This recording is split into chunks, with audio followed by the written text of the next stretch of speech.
भैया हो प्रणाम नमस्कार। हम सिंगर नंदेश लाल यादव आप सभी लोग के बीच में आरजेडी का गाना लेकर आ रहा हूँ। आप सभी लोग देखिए और प्यार दुलार दीजिए। भोट देवे जइहा चाची पेन्ह लाल सड़िया, लालटेन छाप हवे इनके निशानिया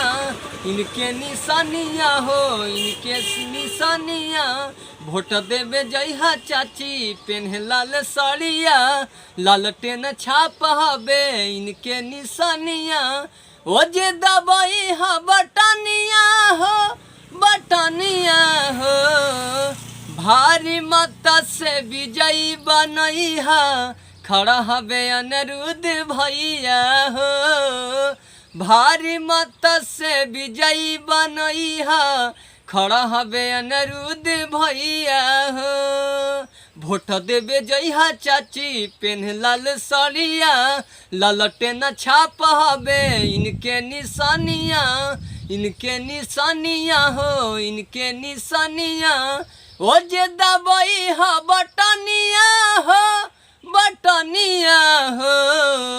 भारी मत से विजयी बनैहा, खड़ा हवे अनिरुद्ध भैया हो।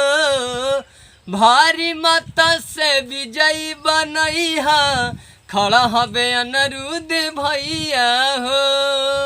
केहू के झांसा में चाचा नहीं हा, रउए के हवे ई बेटा ये चाचा जी चहेता हवे हो, कि हमनी के नेता हवे हो।